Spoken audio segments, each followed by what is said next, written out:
Hoy vamos a hablar de la era de Juscelino Kubitschek, del gran proyecto de Brasilia. Hoy es tiempo de bossa nova.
The girl from Ipanema goes walking, and when she passes, each one she passes goes.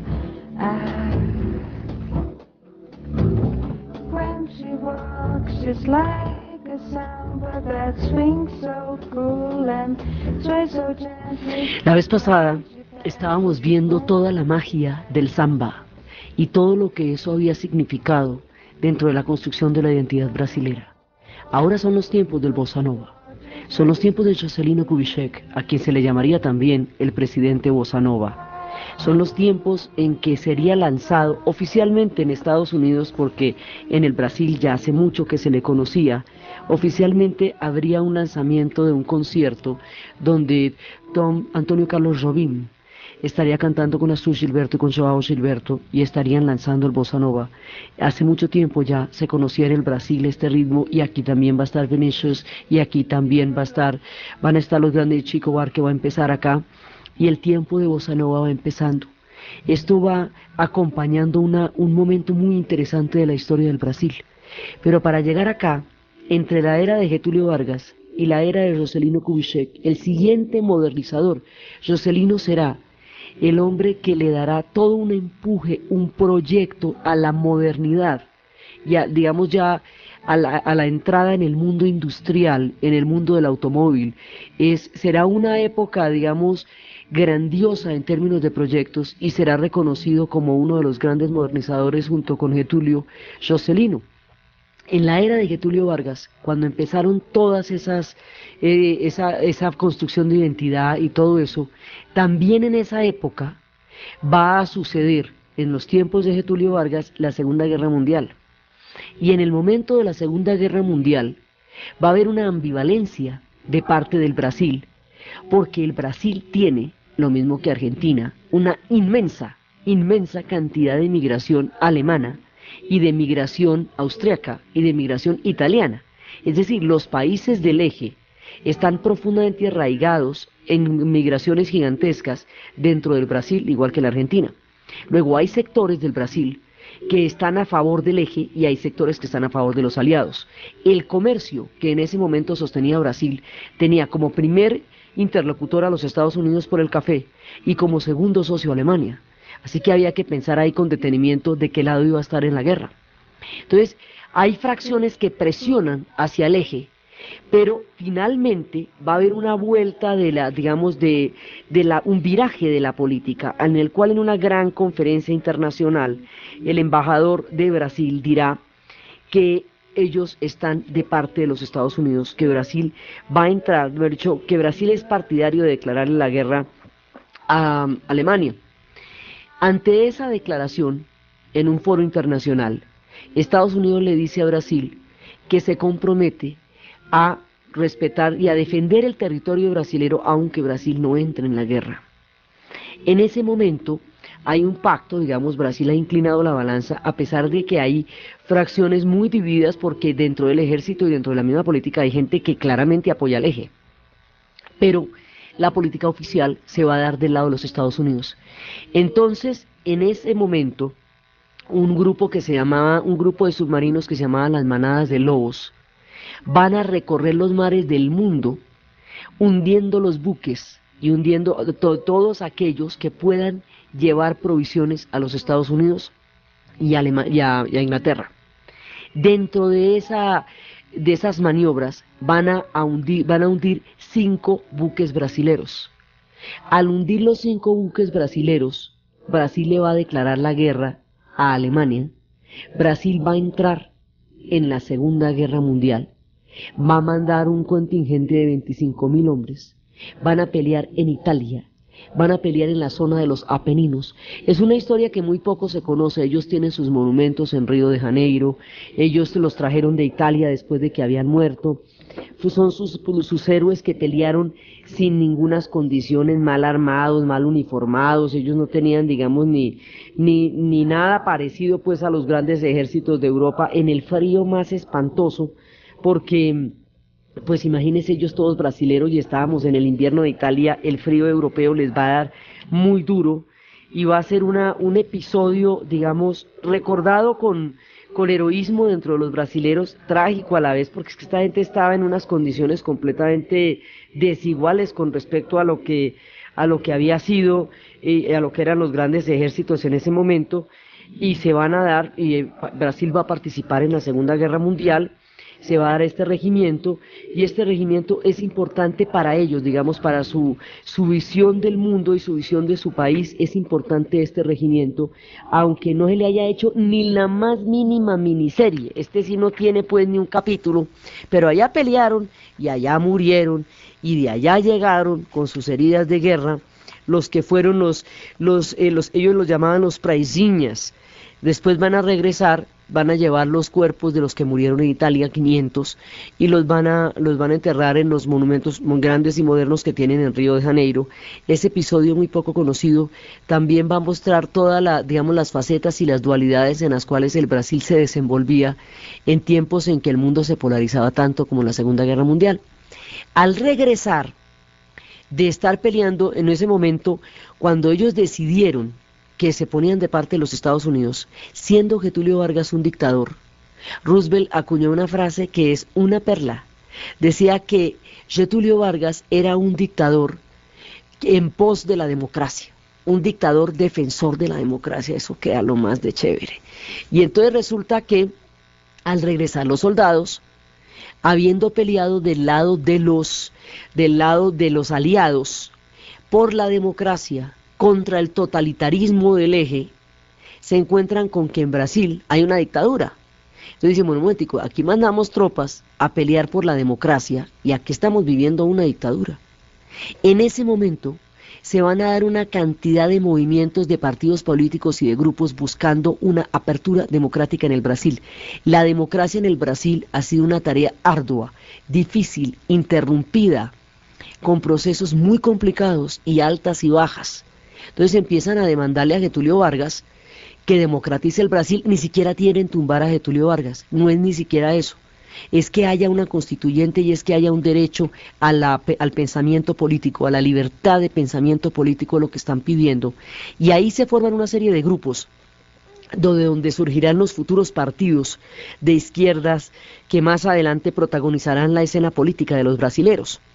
Entonces, finalmente, en toda esta marea de la historia, es cuando viene una presión muy grande contra Getulio por la democratización, y más adelante es cuando se comprueba que uno de los miembros del gabinete de su gobierno estaba involucrado en el asesinato de un periodista que había estado criticando muy fuertemente a Getulio Vargas. Ese hecho, ese escándalo, es lo que va a provocar que Getulio Vargas se suicide. Y cuando Getulio Vargas se suicide, como habíamos hablado, el impacto va a ser impresionante. De ahí en adelante los brasileños van a quedar aterrados porque el fin de una figura tan contradictoria, evocada de tantas maneras, no lo podrían nunca asociar con un suicidio. De ahí en adelante se van a dar procesos de democratización. No hay una estabilidad de gobierno en el Brasil, no la va a haber durante mucho tiempo, pero empieza a darse un proceso de democratización y van acercándose poco a poco hacia los años de bonanza. Entonces, cuando se van acercando hacia los años de bonanza, y mientras tanto hay cantidades de movimientos artísticos de los que tendremos que hablar por separado, porque aquí pasan cosas fantásticas también, porque serán los tiempos de muchísima exploración cultural, de escritores, de cineastas, de todo Brasil va a desarrollar una historia cultural paralela absolutamente asombrosa, de la que también nos ocuparemos. Entonces, mientras todo eso pasa, nos vamos acercando a una época de esplendor. Esa época de esplendor será una era que llevará el nombre del modernizador, del hombre que va a hacer los grandes proyectos. Nació en la ciudad de Diamantina. Diamantina la habíamos visto nosotros en la Ruta del Oro, la habíamos visto cuando estaban jugando a las cartas y se pagaban con unas pepitas ahí brillanticas, boniticas, que el cura las vio y dijo, un sacerdote portugués las vio y dijo, uy, eso está como interesante, y fue y las mandó a examinar y eran diamantes, y era cuando Diamantina se volvió la reina de la Ruta del Oro, porque además de tener oro tenía diamantes. Bueno, esa misma Diamantina y todas esas ciudades que habían perdido su resonancia en la historia, ahora en la época de Juscelino Kubitschek, él va a ser primero gobernador general del estado de Minas Gerais, y eso es muy importante, eso va a ser un cargo muy importante. Minas Gerais ha sido importante porque por todo el gobierno del café con leche, ¿se acuerdan?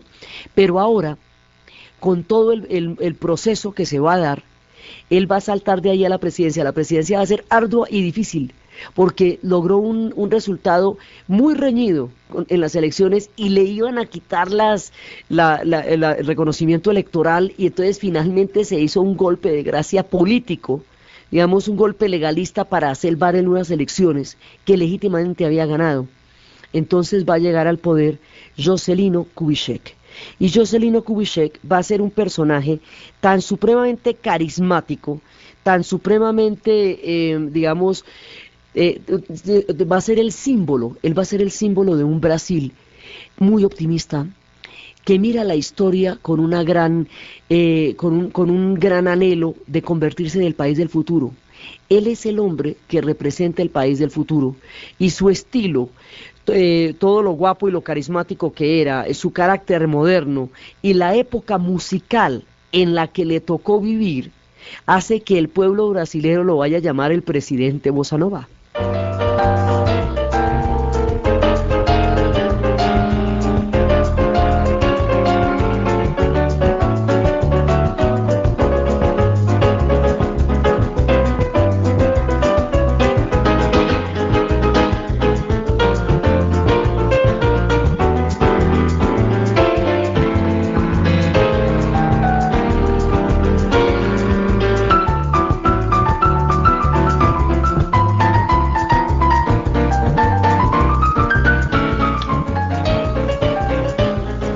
Juscelino va a proyectar el Brasil en términos de la industria moderna y va a desarrollar el automovilismo como sector punta de todo el proceso de modernización del Brasil.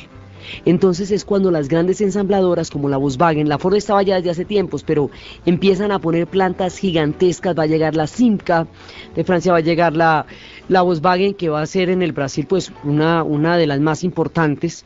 Eso se va a juntar con toda la historia de la Volkswagen, en donde el hijo de Porsche va a ser el que va a proyectar a su vez la sacada de los productos alemanes a otras partes del mundo, y se va a juntar con la era en que Juscelino está proyectando el Brasil hacia un mundo moderno. Ese mundo moderno está en el automóvil. Las grandes ensambladoras llegarán al Brasil. Brasil andará sobre ruedas. Será el tiempo de los megaproyectos.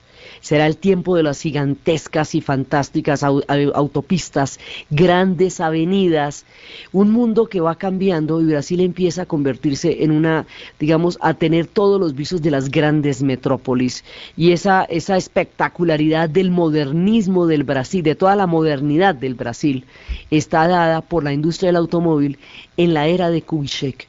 Entonces Kubitschek va a ser un tipo que va a dar, digamos, va a tener un proyecto de Estado en la cabeza para todo el Brasil y lo va a proyectar hacia el futuro y por eso es que va a ser recordado con tanto orgullo. En Diamantina mueren, tienen absolutamente todas las estatuas de él, todo tiene que ver con él, ellos absolutamente se sienten los más orgullosos del mundo de haber sido la cuna de Juscelino Kubitschek. Este hombre es descendiente de checos, por eso es el nombre de Kubitschek, y va a ser como el emblema de un Brasil moderno. Siempre que se dice que Brasil es el país del futuro, que Brasil tiene un gran potencial, esa imagen ante el mundo la va a acuñar Juscelino Kubitschek. Y la manera como él va a representar simbólicamente y concretamente ese nuevo Brasil, ese empuje, ese desarrollo, toda esa cantidad de expectativas acerca de una sociedad nueva y pujante, tiene el nombre de un proyecto colosal que va a cambiar los ejes de desarrollo y de poder en el Brasil, va a dar aire nuevo a regiones olvidadas de tiempos inmemorables, va a dar desarrollos a regiones que estaban totalmente detenidas en el tiempo, va a crear experimentos urbanísticos nunca antes vistos, utopías de la modernidad, hechas piedras y ladrillos, va a crear un experimento completamente nuevo, una ciudad del futuro, hecha para los automóviles, Brasilia. Esa es la obra de Juscelino. Entonces, lo que va a hacer es, el asunto de Brasilia, es que se había presentado en 1823, José Bonifacio había presentado un proyecto para cambiar la capital a otro lugar y había sugerido el nombre de Brasilia para la nueva ciudad que sería la futura capital del país del Brasil. La capital estábamos en Río de Janeiro, todo el tiempo estábamos en Río de Janeiro desde que trasladó el imperio de Lisboa a Río de Janeiro, desde ahí. Hay una leyenda que es muy divertida porque para ellos es fundamental. En 1883 un señor que se llama Don Bosco tiene un sueño y dice que entre el paralelo 17 y 15 va a existir una nueva civilización. Un sueño. Entonces ese sueño se vuelve un antecedente histórico, los brasileños son bastante sollados. Entonces el sueño de este señor se convierte en un antecedente histórico de la creación de Brasilia, porque había dado con los paralelos y así. Esto está, digamos, dentro de la cronología de la formación de la ciudad. Está el hecho de que un señor se soñó que por allá iba a ser una gran civilización y buenísimo. Entonces el famoso sueño. Después de esto, empiezan ya los nombramientos para tratar de buscar los planos y todo, dónde va a ser esa capital, cómo será, y empiezan a soñarse la capital, y empiezan a colocar piedras fundamentales, y se va a hablar de la capital de los Estados Federales de Brasil. Eso dura muchas décadas, desde 1922 están colocando la primera piedra, y están en todos esos asuntos, pero realmente el que va a empezar a impulsar todo el proyecto va a ser en ese momento Kubitschek. Entonces empiezan por cambios a la Constitución, en los comicios de la ciudad natal en Goiás. El candidato, que en ese momento era candidato presidencial, empieza a hacer la promesa que si es elegido va a transformar la capital a un punto central. O sea, esta capital ya no va a quedar en las costas, que son los polos de desarrollo, digamos, eterno del Brasil. Esto es un Brasil interior. Entre otras cosas porque el tipo es de Diamantina, y Diamantina es el Brasil interior, es la mirada de esa ruta del oro que habíamos visto, es la mirada de un Brasil que es profundo y que también tiene polos de desarrollo muy importantes. Entonces empiezan toda la comisión y empiezan además porque eso también está en la Constitución, entonces lo que él va a hacer es que él va a llevar a cabo los planes de la Constitución tal cual estaba, porque eso habían dicho que en algún momento se iba a poder hacer la nueva capital y la futura capital. Entonces se va a hacer todo las licitaciones para ver quiénes van a hacer los planos, cuáles van a hacer, y eso el mundo entero mandó propuestas de todas clases, las más pilas, las más tremendas, y Costa y Niemeyer llevaron un plano pequeñito, un plano a mano, un esbozo, y ese bosquejo que ellos llevaron es el que va a ganar la propuesta y se va a empezar a crear la capital, la nueva capital. Esa nueva capital va a ser la locura porque va a cambiar todo el eje del poder del Brasil y le va a dar vida a una cantidad de estados que estaban completamente olvidados de todo el tiempo y que estaban completamente rezagados de la historia. Entonces, el cambiar el polo de desarrollo del Brasil va a hacer que el estado de Goiás, que es donde queda, salga del anonimato de los siglos detenidos en el silencio y se convierta en el eje de la nueva formación del poder.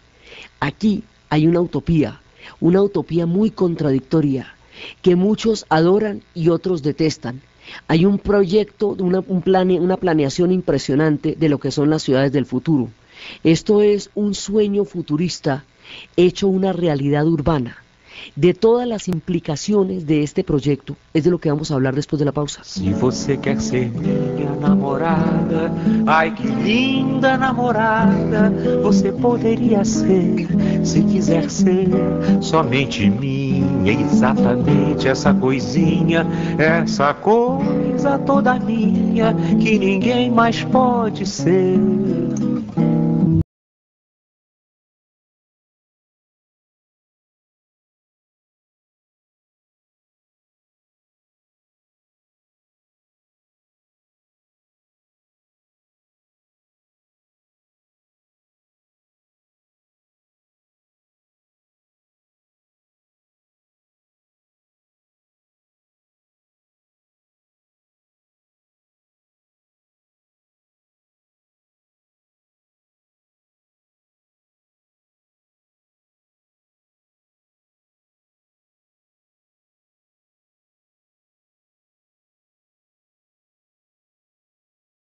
El sueño de Don Bosco, entre los paralelos 15 y 20, se convertía ahora en una realidad.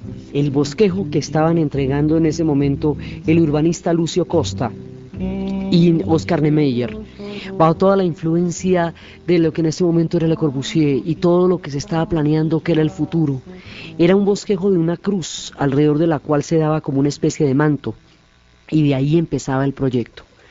Eso lo va a avalar Juscelino Kubitschek y lo va a avalar la Constitución, y va a empezar a crearse todo ese polo de desarrollo. En 3 años se va a levantar de la nada, de un oasis en el desierto, porque es que esto es en un desierto, en un área completamente remota, en el centro del Brasil, donde se devuelven los vientos. Allá, en ese punto donde la historia se había detenido durante tanto tiempo, en el estado de Goiás, alrededor de lo que había sido pueblos olvidados, allá era esa historia que habíamos hablado de la ciudad de Goiás, que había sido capital y que luego la habían pasado hacia Goiânia, y esa ciudad se había deprimido y se había muerto en 1933 cuando había perdido la condición de capital, y al quedar detenida en el tiempo y no construirse nada más y haberse ido a los jóvenes, esa ciudad se convirtió en el testimonio de un tiempo remoto, y eso sería lo que le daría más tarde el aval de Ciudad Patrimonio Histórico de la Humanidad. Toda esa región de Goiás se va a desarrollar en el Brasil central, se va a desarrollar por el proyecto de Brasilia. Entonces, de la nada van a construir una ciudad futurista. Ahora, aquí hay toda clase de controversias, desde la maravilla de una ciudad planificada, que no es ya el fruto de los asentamientos humanos, como son las ciudades, sino que está preconcebida. Primero se hace el espacio y luego se habitará, y no se habita y se va generando el espacio a medida que se va viviendo como tradicionalmente serán las ciudades. No es una ciudad de callecillas, no es una ciudad de plazas, es una ciudad para los automóviles. Es el tiempo de del Brasil sobre ruedas. Como es el tiempo de las ensambladoras, del progreso, de los megaproyectos, de los tremendos, impresionantes mundos de las grandes carreteras y las rodovías, entonces Brasilia será una ciudad para los automóviles, una ciudad con espacios muy grandes, hecha para los carros, hecha para el futuro. En esa época empieza además como toda una tentativa de lo que va a ser el futuro. Se espera que en el futuro sea una ciudad muy poblada, que atraiga a los polos de desarrollo, es decir, que el espacio genere la cultura y no que la cultura genere el espacio. Ese es el planteamiento de Brasilia. Por supuesto, es un planteamiento muy discutido, porque desde cierto punto de vista es una maravilla y una utopía y un proyecto completamente nuevo y audaz, y desde otro punto de vista, desde un punto de vista más antropológico, es contrario al ritmo de los asentamientos. Entonces hay muchas maneras de ver Brasilia. Los hay que la adoran por futurista, por fantástica, por eje de desarrollo. Los hay que se escandalizan con esta concepción de un espacio que dicta la norma de cómo habitarlo y no una cultura que dicta la norma del espacio. Entonces decían que era una ciudad del delirio en medio de la nada. Entonces decía Grano que se estrena en Brasilia una nueva capital. Nace Brasilia, súbita, en el centro de una cruz trazada sobre un polvo rojo del desierto, muy lejos de la costa y muy lejos de todo, que fue construida en un ritmo alucinante. Durante 3 años fue un hormigueo donde los obreros y los técnicos trabajaron hombro a hombro, noche a noche, día a día, compartiendo la tarea, el plato, el techo. Pero cuando Brasilia queda terminada, termina la fugaz ilusión de la fraternidad.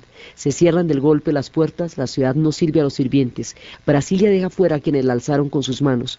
Ellos vivirán amontonados en los rancheríos que brotan de una buena ciudad de las afueras, de la buena ciudad de Dios, que es como llaman las favelas. Es una ciudad del gobierno, la casa del poder, sin pueblo en las plazas ni veredas para caminar. Brasilia está en la luna, blanca, luminosa, flota allá a lo lejos, allá arriba, por encima del Brasil, a salvo de sus mugres y sus locuras. No la había soñado así Oscar Niemeyer, el arquitecto de sus palacios. Cuando se celebra la gran fiesta inaugural, Niemeyer no aparece por el palco. Lucio Costa y Niemeyer desarrollan esta idea bajo la inspiración del tiempo de Le Corbusier, y Brasilia surge de la nada. Entonces, mucha gente va a considerar que no es humana, que no está hecha para los humanos, que está hecha para los carros, que está hecha para el futuro. Hay mucha controversia alrededor de ella, pero controversial o no, se volverá la capital del Brasil, desarrollará un polo sobre todas las ciudades del interior. Construir Brasilia es de nuevo nacer al Brasil interior. Acuérdense que cuando estábamos con la Ruta del Oro, el Brasil interior van a ser 100 y pico de años después de que los portugueses habían fundado el imperio, porque era un imperio costero que se había desarrollado alrededor de Bahía, alrededor de Río de Janeiro, alrededor de todas las ciudades costeras. Entonces, Brasil siempre tiene estos polos de desarrollo entre la costa y el interior. El mundo de Sao Paulo y el mundo de Río de Janeiro habían determinado los destinos de Brasil durante mucho tiempo. Cuando se descubre el oro, el Brasil deja de ser un país costero para convertirse en un país continental.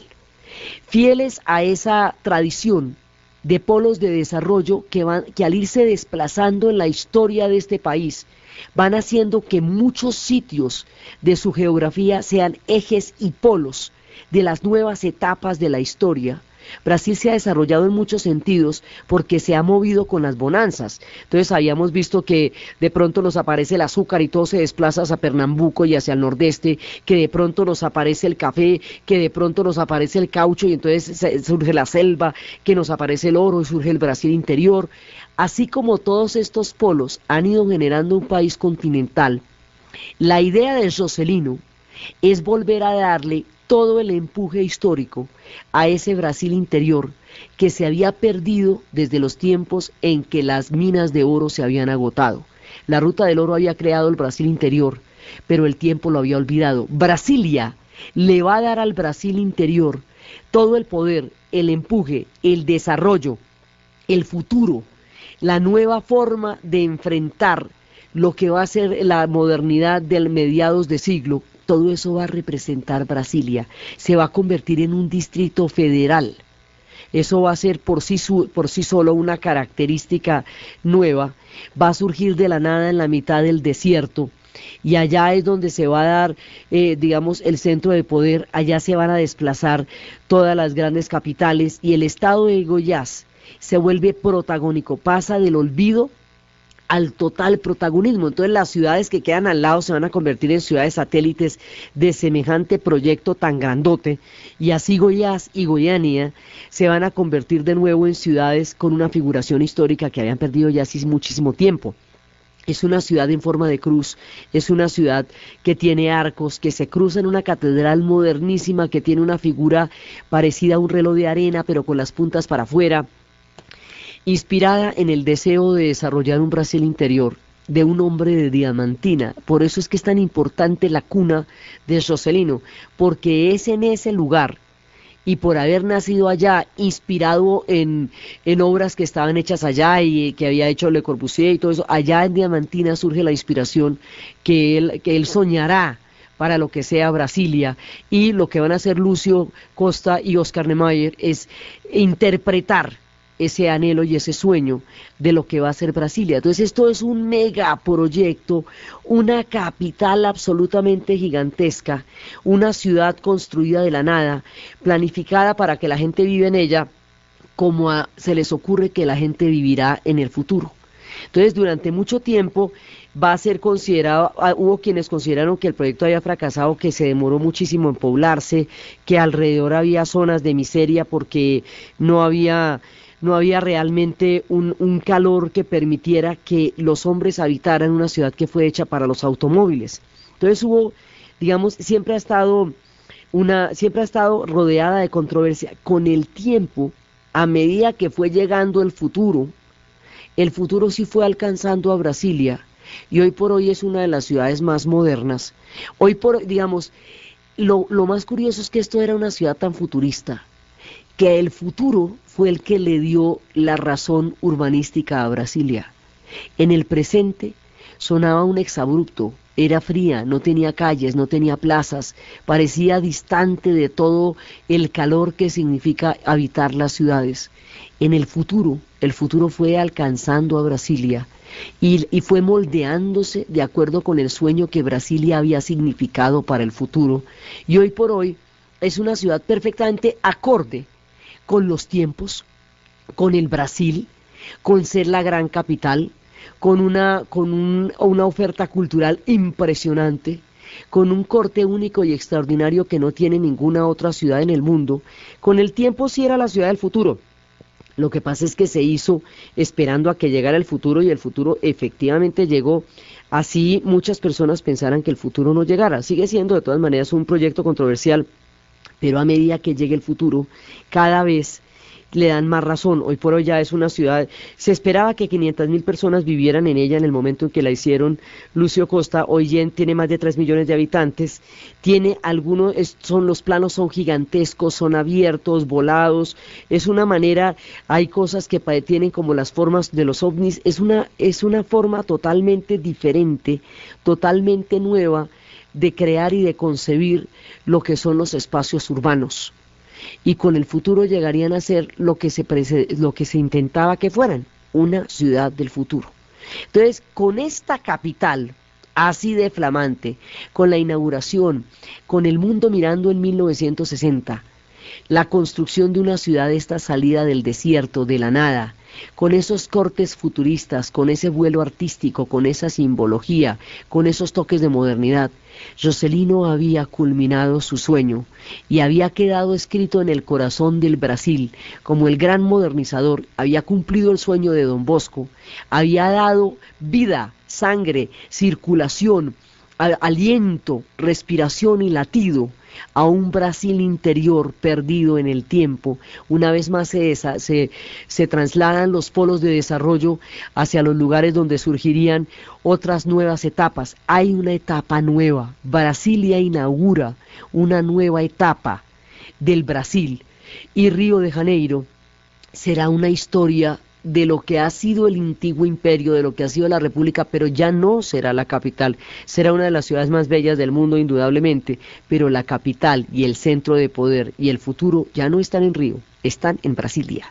Están en el estado de Goiás, son un distrito federal, rodeadas de arena y de vientos del desierto, y no bañada por los mares de la bahía de Guanabara, ni con el morro desde donde se ve el Corcovado, sino rodeadas de la nada, en la mitad del desierto, atraerían el futuro hacia las arenas. Y ese sería el sueño de Juscelino Kubitschek y lo que le da su lugar en la historia.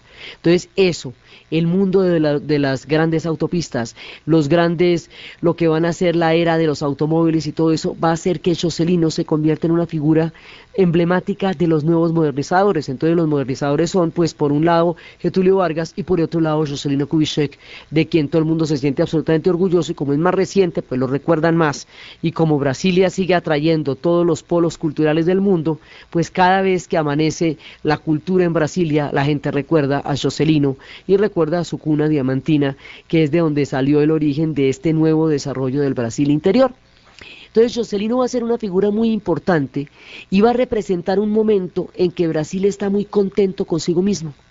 Brasil se siente, digamos, recibiendo el futuro a manos llenas, con esperanza, con una cantidad de miradas que lo hacen sentir que la historia está de su lado y que el futuro está de su lado, y que vienen con esa modernización, todo el tiempo que se han demorado en construirse, en reconocerse, y ahora se sienten que se están modernizando. Es una etapa de alta credibilidad y de fe en el futuro la que le va a tocar a Juscelino Kubitschek, y él va a ser el intérprete adecuado para el sentimiento de esos tiempos en el Brasil. Esos tiempos no van a durar mucho, y después les van a pasar cosas gravísimas, pero es un recuerdo del sueño de un Brasil posible, lo que significa la figura de Juscelino, porque después de Juscelino va a haber una etapa de mucha inestabilidad política. Y además, paralelamente a todos los tiempos de Juscelino, musicalmente hablando, esto se pone impresionante, porque es cuando va a surgir el bossa nova, porque es cuando, bueno, todos los novelistas que han venido surgiendo, que eso es un capítulo particular, cómo el Brasil ha desarrollado una literatura colosal y cómo se ha universalizado la literatura, cómo la música se universalizó primero con la samba y ahora el bossa nova va a transformar por completo la estructura del jazz, y cuando se va a lanzar en el Carnegie Hall el nuevo ritmo de la bossa nova, en ese momento están Dizzy Gillespie y los grandes del jazz, escuchando cómo el jazz se va a transformar a través de la bossa nova, que es esta nueva mezcla de la música brasilera y el jazz, y va a cambiar las armonías de la música contemporánea, el bossa nova. Entonces, todo esto que es tan llamativo, y paralelamente pues están surgiendo los grandes, ahí se está gestando todo el movimiento de lo que va a ser Chico Buarque, Vinícius de Moraes, con su grandeza y su genialidad, que ha acompañado todos los procesos musicales, poéticos, utópicos, soñadores, el símbolo de toda una generación, porque él es el símbolo de la utopía. Van a estar en este momento floreciendo. Antonio Carlos Jobim, inventor del bossa nova, van a estar creando todo este movimiento musical del cual hemos estado oyendo algunas partes. Son tiempos gloriosos, pero no van a durar mucho. Más adelante vendrá un tiempo de inestabilidad política fuerte, de ingobernabilidad. Jânio Quadros va a renunciar al poco tiempo de haber asumido la presidencia, sin una razón aparente, sino presiones terribles, que vete tú a saber cuáles eran, porque nunca las contó. Y esta ingobernabilidad va a generar unos estados de zozobra política que poco a poco los harán llevarse hacia las sombras de los tiempos de la dictadura, que poco después se cernirán sobre el Brasil. Pero entre las altas y las bajas, entre las glorias y las dictaduras, Brasil va transcurriendo esta mitad de la década del siglo XX entre la gloria de Brasilia y una gran pesadilla que se avecina en el horizonte. En la mitad de estos relatos es que estábamos destacando a la figura de Juscelino Kubitschek y al proyecto urbanístico de Brasilia y al mundo de la bossa nova. La manera como la música, la literatura, la política, la dictadura se van a articular en un universo de pesadillas y de glorias, de poesía y de tristeza, de una cantidad de mezclas, de simultaneidades que ocurrirán en el Brasil, es lo que vamos a ver en el siguiente programa. Entonces, desde los bosquejos de Lucio Costa y de Oscar Niemeyer, desde los sueños de Don Bosco, quien no podría faltar más, desde los espacios de un desierto inmenso deshabitado de la historia y de pronto convertido en capital, desde la modernización de un hombre como Juscelino Kubitschek, en un Brasil anhelante de futuro, en la narración de Ana Uribe, en la producción Jessy Rodríguez, y para ustedes, feliz domingo.